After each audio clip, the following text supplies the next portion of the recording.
The Iliad by Homer, as translated by Alexander Pope. Book 18, Argument. The grief of Achilles, and new armor made him by Vulcan. The news of the death of Patroclus is brought to Achilles by Antilochus. Thetis, hearing his lamentations, comes with all her sea nymphs to comfort him. The speeches of the mother and son on this occasion. Iris appears to Achilles by the command of Juno and orders him to show himself at the head of the entrenchments. The sight of him turns the fortunes of the day, and the body of Patroclus is carried off by the Greeks. The Trojans call a council where Hector and Polydamas disagree in their opinions, but the advice of the former prevails to remain encamped in the field. The grief of Achilles over the body of Patroclus. Thetis goes to the palace of Vulcan to obtain new arms for her son. The description of the wonderful works of Vulcan. And lastly, that noble one of the shield of Achilles. The latter part of the 29th day and the night ensuing take up this book. The scene is at Achilles' tent on the seashore, from whence it changes to the palace of Vulcan. Thus like the rage of fire the combat burns, and now it rises, now it sinks by turns. Meanwhile, where Hellespont's broad waters flow, stood Nestor's son, the messenger of woe. There sat Achilles, shaded by his sails, on hoisted yards extended to the gales. Pensive he sat, for all that fate designed rose in sad prospect to his boding mind. Thus to his soul he said, "Ah, what constrains the Greeks, late victors, now to quit the plains? Is this the day which heaven so long ago ordained to sink me with the weight of woe?" So Thetis warned, when by a Trojan hand the bravest of the Myrmidonian band should lose the light. Fulfilled is that decree. Fallen is the warrior, and Patroclus he. In vain I charged him soon to quit the plain, and warned to shun Hectorian force in vain. Thus while he thinks, Antilochus appears, and tells the melancholy tale with tears. "Sad tidings, son of Peleus, thou must hear, and wretched I, the unwilling messenger. Dead is Patroclus, for his corse they fight, his naked corse, his arms are Hector's right." A sudden horror shot through all the chief, and wrapped his senses in the cloud of grief. Cast on the ground with furious hands he spread the scorching ashes o'er his graceful head. His purple garments and his golden hairs, those he deforms with dust, and these he tears. On the hard soil his groaning breast he threw, and rolled and grovelled as to earth he grew. The virgin captives with disordered charms, won by his own, or by Patroclus' arms, rushed from their tents with cries, and gathering round beat their white breasts and fainted on the ground, while Nestor's son sustains a manlier part, and mourns the warrior with a warrior's heart, hangs on his arms amidst his frantic woe, and oft prevents the meditated blow. Far in the deep abysses of the main, with hoary Nereus and the watery train, the mother goddess from her crystal throne heard his loud cries, and answered groan for groan. Their mistress weep, and all the sea-green sisters of the deep, Thalia, Glauce, every watery name, Nisaea, mild and silver, Spio came, Samotho and Simodice were nigh, and the blue languish of soft Alia's eye. Their locks Actaea and Limnoria rear, then Proto, Doris, Panope appear, Thoa, Pharusa, Doto, Melita, Agev, gentle, and Amphipo gay. Next, Calanera, Calanassa show their sister looks, Dexamene the slow, and swift Diamene now cut the tides, Laera now the verdant wave divides. Nemarites with Apsudus lifts the head, bright Galatia quits her pearly bed. These, Orythia, Clemene attend, Maera and Phenome the train extend, and black Janira and Janassa fair, and Amathea with her amber hair. All these, and all that deep in ocean held, their sacred seats the glimmering grotto filled. Each beat her ivory breast with silent woe, till Thetis' sorrows thus began to flow. "Hear me and judge, ye sisters of the main, how just a cause has Thetis to complain. How wretched, were I mortal, were my fate, how more than wretched in the immortal state. Sprung from my bed a godlike hero came, the bravest far that ever bore the name. Like some fair olive by my careful hand he grew, he flourished and adorned the land. To Troy I sent him, but the fates ordain he never, never must return again.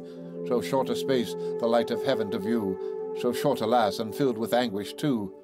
Hear how his sorrows echo through the shore. I cannot ease them, but I must deplore. I go at least to bear a tender part, and mourn my loved one with a mother's heart. she said, and left the caverns of the main, all bathed in tears. The melancholy train attend her way, wide opening part the tides, while the long pomp the silver wave divides. Approaching now, they touched the Trojan land, then, 2 by 2, ascended up the strand. The immortal mother, standing close beside, her mournful offspring to his sighs replied. Along the coast their mingled clamours ran, and thus the silver-footed dame began. Why mourns my son? Thy late preferred request the god has granted, and the Greeks distressed. Why mourns my son? Thy anguish let me share. Reveal the cause, and trust a parent's care. He, deeply groaning, to this cureless grief not even the thunderer's favour brings relief. Patroclus, say, goddess, can I boast a pleasure now? Revenge itself is lost. Patroclus, loved of all my martial train, beyond mankind, beyond myself, is slain. Lost are those arms the gods themselves bestowed. On Peleus, Hector bears the glorious load. Cursed be that day when all the powers above thy charm submitted to a mortal love. Oh, hadst thou still, a sister of the main, pursued the pleasures of the watery reign, and happier Peleus, less ambitious, led a mortal beauty to his equal bed, ere the sad fruit of thy unhappy womb had caused such sorrows past and woes to come. For soon, alas, that wretched offspring slain, new woes, new sorrows shall create again. 'Tis not in faith the alternate now to give Patroclus dead. Achilles hates to live. Let me revenge it on proud Hector's heart. Let his last spirit smoke upon my dart. On these conditions will I breathe, till then I blush to walk among the race of men. A flood of tears. At this the goddess shed. Then I see thee dying, see thee dead. When Hector falls, thou diest, let Hector die, and let me fall, Achilles made reply. Far lies Patroclus from his native plain. He fell, and falling, wished my aid in vain. Then, since from this miserable day I cast all hope of my return away, since unrevenged 100 ghosts demand the fate of Hector from Achilles' hand, since here, for brutal courage far renowned, I live an idle burden to the ground. Others in council, famed for nobler skill, more useful to preserve than I to kill, let me, but oh, ye gracious powers above, wrath and revenge from men and gods remove. Far, far too dear to every mortal breast, sweet to the soul as honey to the taste, gathering like vapours of a noxious kind from fiery blood and darkening all the mind. Me, Agamemnon, urged to deadly hate. 'Tis past, I quell it. I resign to fate. Yes, I will meet the murderer of my friend, or, if the gods ordain it, meet my end. The stroke of fate the strongest cannot shun. The great Alcides, Jove's unequalled son, to Juno's hate at length resigned his breath, and sunk the victim of all conquering death. So shall Achilles fall. Stretched, pale and dead, no more the Grecian hope or Trojan dread. Let me this instant rush into the fields, and reap what glory life's short harvest yields. Shall I not force some widowed dame to tear with frantic hands her long dishevelled hair? Shall I not force her breast to heave with sighs, and the soft tears to trickle from her eyes? Yes, I shall give the fair those mournful charms. In vain you hold me. Hence, my arms, my arms.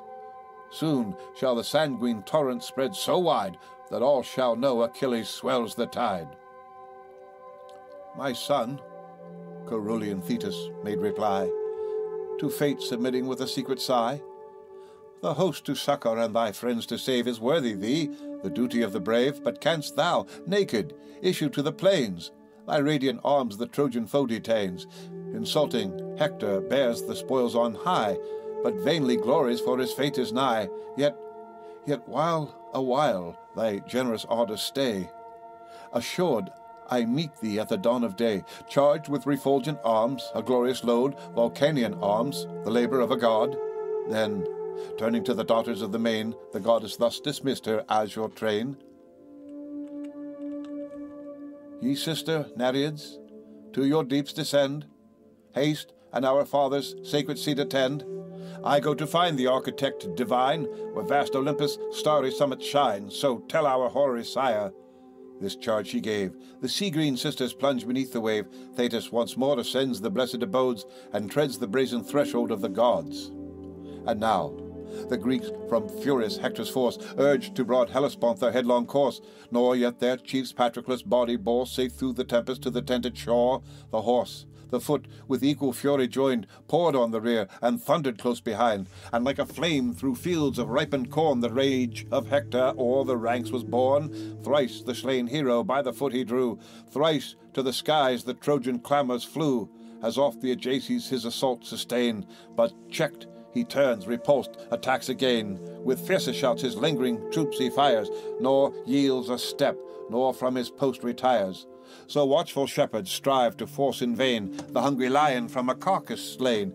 Even yet Patroclus had he borne away, and all the glories of the extended day, had not high Juno from the realms of air secret dispatched her trusty messenger. The various goddess of the showery bow shot in a whirlwind to the shore below. To great Achilles at his ships she came, and thus began the many-coloured dame. Rise, son of Peleus, rise, divinely brave, assist the combat and Patroclus save. For him the slaughter to the fleet they spread, and fall by mutual wounds around the dead. To drag him back to Troy the foe contends, nor with his death the rage of Hector ends. A prey to dogs he dooms the course to lie, and marks the place to fix his head on high. Rise and prevent, if yet you think of fame, thy friend's disgrace, thy own eternal shame. Who sends thee, goddess, from the ethereal skies? Achilles thus, and Iris thus replies. I come, Pelides, from the queen of Jove, the immortal empress of the realms above, unknown to him who sits remote on high, unknown to all the synod of the sky.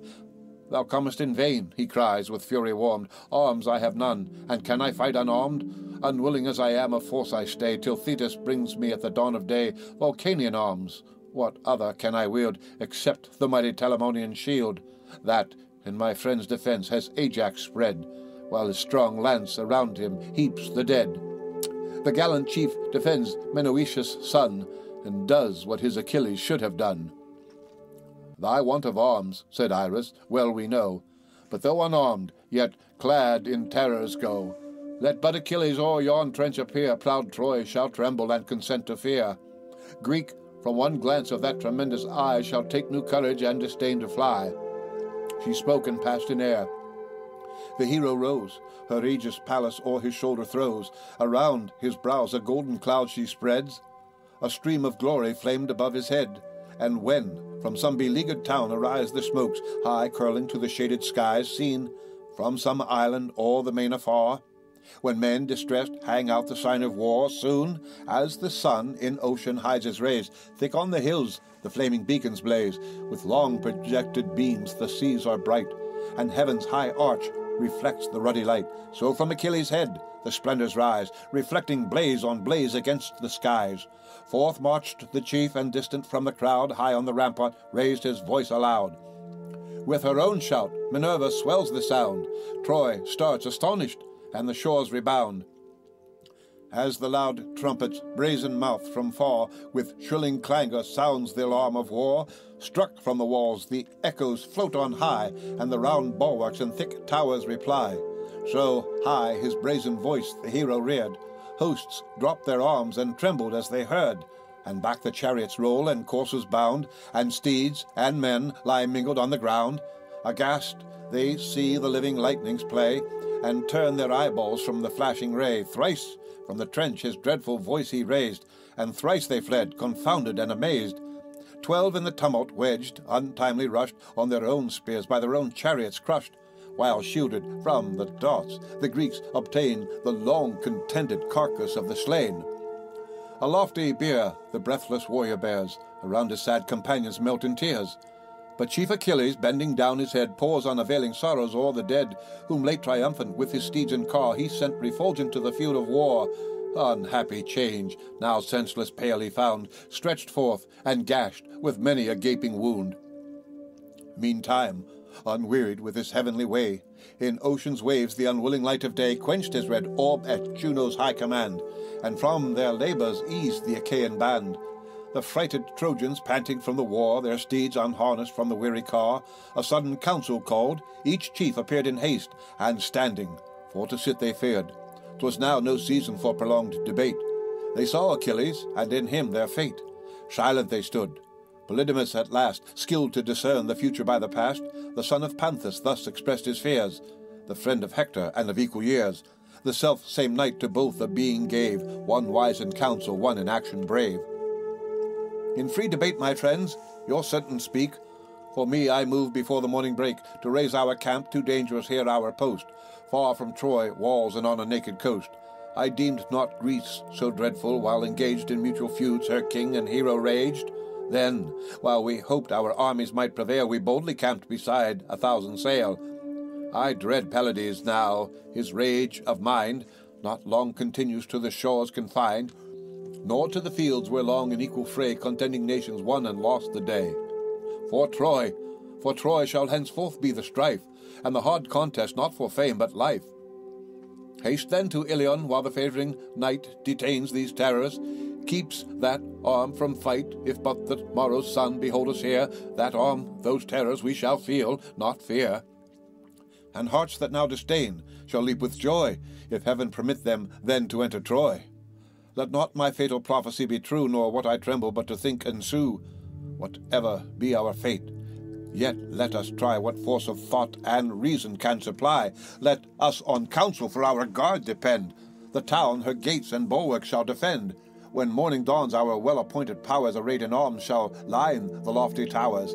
Let the fierce hero then, when fury calls, vent his mad vengeance on our rocky walls, or fetch 1,000 circles round the plain, till his spent coursers seek the fleet again. So may his rage be tired and laboured down, and dogs shall tear him ere he sack the town. Return, said Hector, fired with stern disdain. What? Coop whole armies in our walls again? Wasn't not enough, ye valiant warriors, say 9 years imprisoned in those towers ye lay? Wide o'er the world was Ilion famed of old, for brass exhaustless and for mines of gold. But while inglorious in her walls we stayed, sunk were her treasures, and her stores decayed. The Phrygians now her scattered spoils enjoy, and proud Maeonia wastes the fruits of Troy. Great Jove at length my arms to conquest calls, and shuts the Grecians in their wooden walls. Darest thou the spirit whom the gods incite? Flies any Trojan?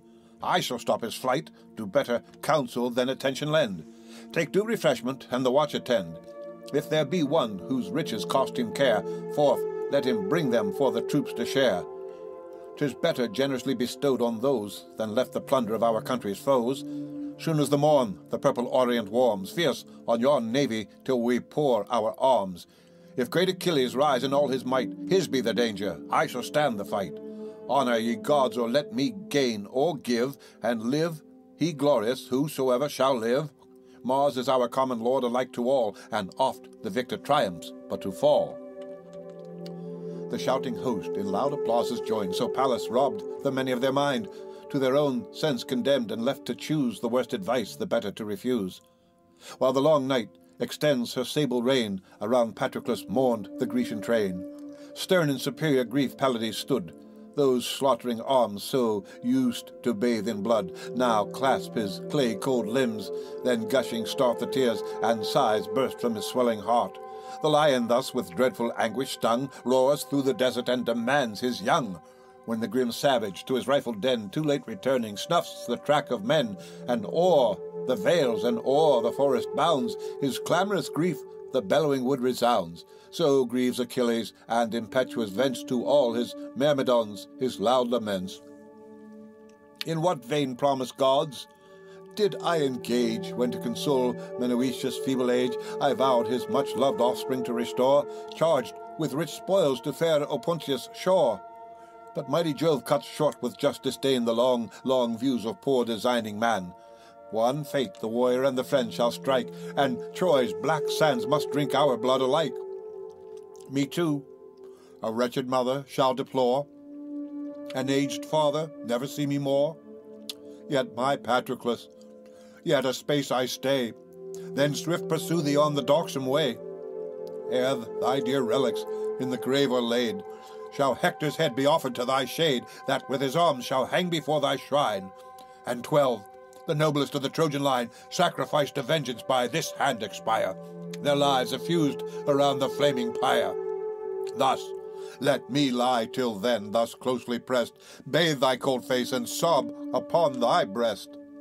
While Trojan captives here thy mourners stay, weep all the night and murmur all the day, spoils of my arms and thine, when wasting wide our swords kept time, and conquered side by side. He spoke, and bade the sad attendants around cleanse the pale corse, and wash each honoured wound. A massy cauldron of stupendous frame they bought, and placed it o'er the rising flame, then heaped the lighted wood. The flame divides beneath the vase, and climbs around the sides. In its wide womb they pour the rushing stream. The boiling water bubbles to the brim. The body then they bathe with pious toil, embalm the wounds, anoint the limbs with oil. High on a bed of state extended laid, and decent covered with a linen shade. Last o'er the dead the milk-white veil they threw, that done their sorrows and their sighs renew. Meanwhile, to Juno in the realms above, his wife and sister spoke Almighty Jove. At last thy will prevails, great Peleus' son rises in arms, such grace thy Greeks have won. Say, for I know not, is their race divine, and thou the mother of that martial line? What words are these? The imperial dame replies, while anger flashed from her majestic eyes. Succour like this a mortal arm might lend, and such success mere human wit attend. And shall not I, the second power above, heaven's queen, and consort of the thundering Jove, say, shall not I one nation's fate command, not wreak my vengeance on one guilty land? So they. Meanwhile the silver-footed dame reached the Vulcanian dome, eternal frame, high, eminent, amid the works divine, where heaven's far-beaming brazen mansions shine. There the lame architect the goddess found, obscure in smoke his forges flaming round, while bathed in sweat from fire to fire he flew, and puffing loud the roaring billows blew. That day no common task his labour claimed, full 20 tripods for his hall he framed, that placed on living wheels of massy gold, wondrous to tell, instinct with spirit rolled from place to place, around the blessed abode self-moved, obedient to the beck of gods. For their fair handles now, o'erwrought with flowers, in moulds prepared the glowing ore he pours. Just as responsive to his thought, the frame stood, prompt to move the azure goddess came. Charis, his spouse, a grace divinely fair, with purple fillets round her braided hair, observed her entering, her soft hand she pressed, and smiling thus the watery queen addressed. What, goddess, this unusual favour draws? All hail and welcome whatsoever the cause. Till now a stranger in a happy hour approach and taste the dainties of the bower.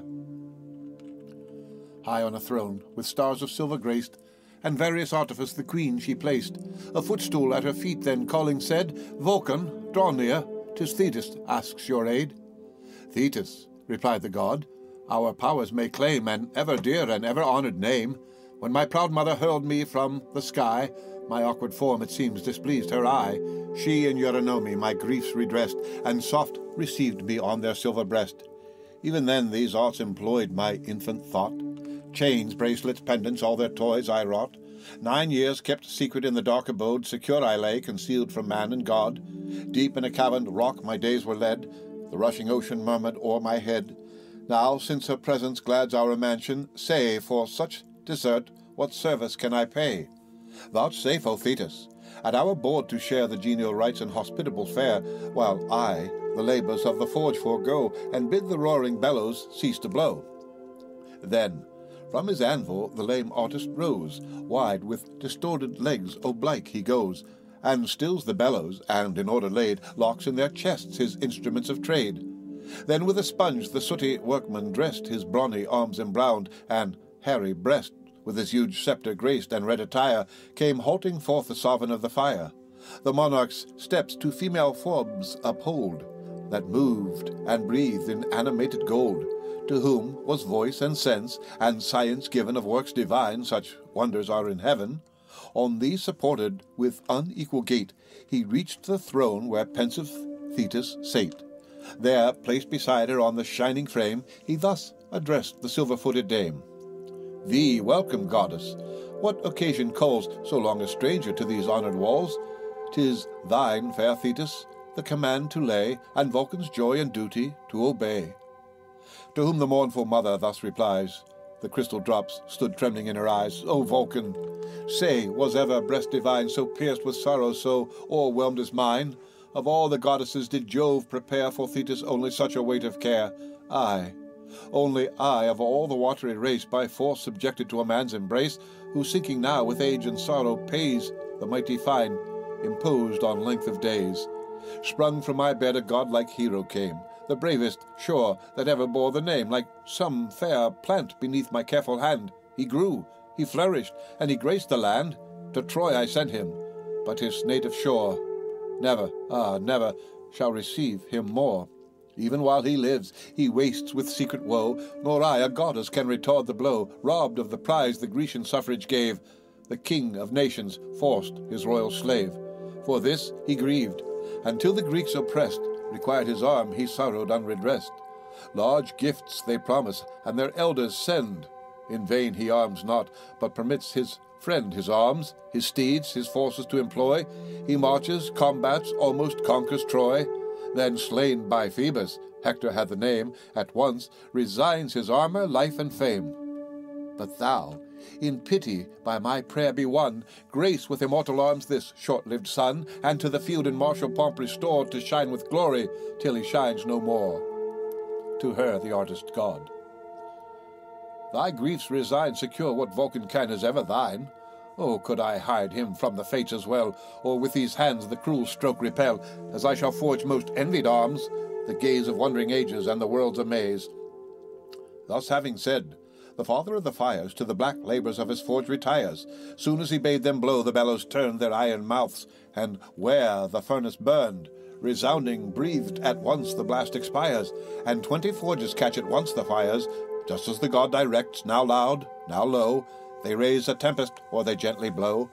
In hissing flames huge silver bars are rolled, and stubborn brass and tin and solid gold. Before, deep fixed, the eternal anvils stand. The ponderous hammer loads his better hand. His left with tongs turn the vexed metal round, and thick strong strokes the doubling volts rebound. Then first he formed the immense and solid shield. Rich, various artifice emblazoned the field, its utmost verge a threefold circle bound.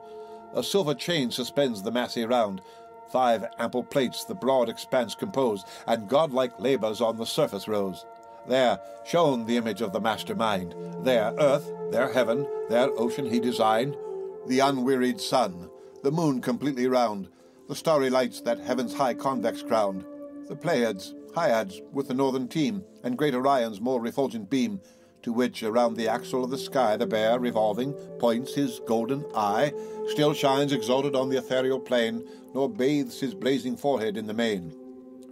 Two cities radiant on the shield appear, the image one of peace and one of war. Here sacred pomp and genial feast delight, and solemn dance and hymeneal rite. Along the street the new-made brides are led, with torches flaming to the nuptial bed.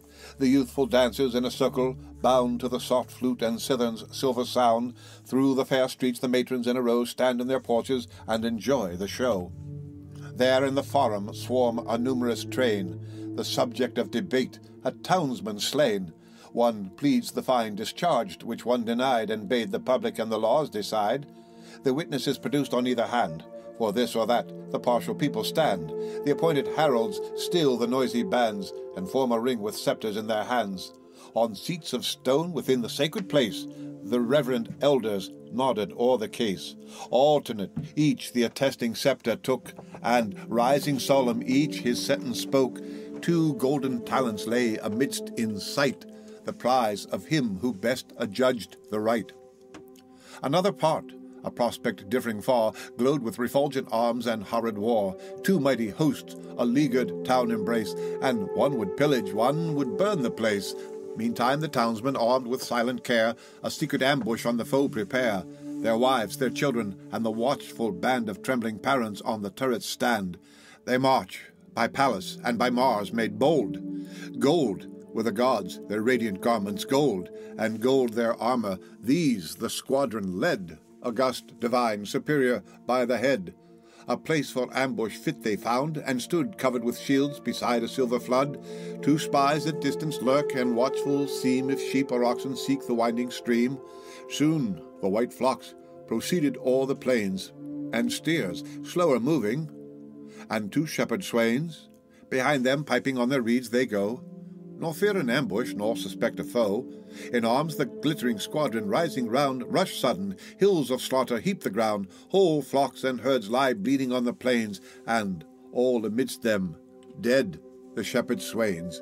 The bellowing oxen, the besiegers hear, they rise, take horse, approach and meet the war. They fight, they fall beside the silver flood, the waving silver seemed to blush with blood. Their tumult, their contention stood confessed. One reared a dagger at a captive's breast. One held a living foe that freshly bled with new-made wounds. Another dragged a dead. Now here, now there, the carcasses they tore. Fate stalked amidst them, grim with human gore, and the whole war came out and met the eye, and each bold figure seemed to live or die. A field deep furrowed next the god designed, the third time laboured by the sweating hind. The shining shares full many ploughmen guide, and turn their crooked yokes on every side. Still, as at either end they wheel around, the master meets them with his goblet crowned. The haughty draught rewards, renews their toil. Then back the turning ploughshares cleave the soil. Behind the rising earth in ridges rolled, and sable looked, though formed of molten gold. Another field rose high with waving grain. With bended sickles stand the reaper train. Here, stretched in ranks, the levelled swaths are found. Sheaves heaped on sheaves here thicken up the ground. With sweeping stroke the mowers strow the lands. The gatherers follow and collect in bands. And last the children, in whose arms are borne, too short to grip them, the brown sheaves of corn. The rustic monarch of the field descries, with silent glee the heaps around him rise. A ready banquet on the turf is laid, beneath an ample oak's expanded shade. The victim ox, the sturdy youth prepare. The reapers do repast, the women's care. Next, ripe in yellow gold, a vineyard shines, bent with a ponderous harvest of its vines. A deeper dye the dangling clusters show, and curled on silver props in order glow. A darker metal mixed entrenched the place, and pails of glittering tin the enclosure grace. To this one pathway gently winding leads, where march a train with baskets on their heads, fair maids and blooming youths that smiling bear the purple product of the autumnal year. To these a youth awakes the warbling strings, whose tender lay the fate of Linus sings. In measured dance behind him move the train, tune soft the voice and answer to the strain. Rear high their horns and seem to low in gold, and speed to meadows on whose sounding shores a rapid torrent through the rushes roars. 4 golden herdsmen as their guardians stand, and 9 soured dogs complete the rustic band. 2 lions rushing from the wood appeared, and seized a bull, the master of the herd. He roared. In vain the dogs the men withstood. They tore his flesh and drank his sable blood. The dogs, oft cheered in vain, desert the prey, dread the grim terrors and at distance bay.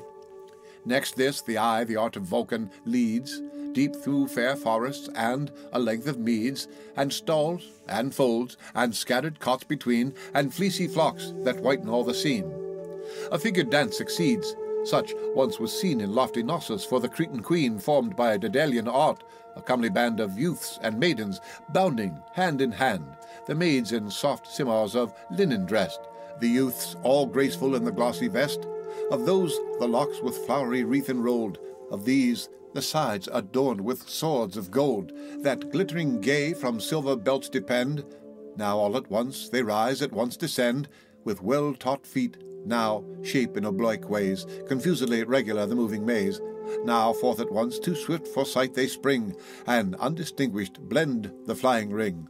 So whirls a wheel in giddy circle tossed, and rapid as it runs, the single spokes are lost. The gazing multitudes admire around, 2 active tumblers in the centre bound, now high, now low, their pliant limbs they bend, and general songs the sprightly revel end.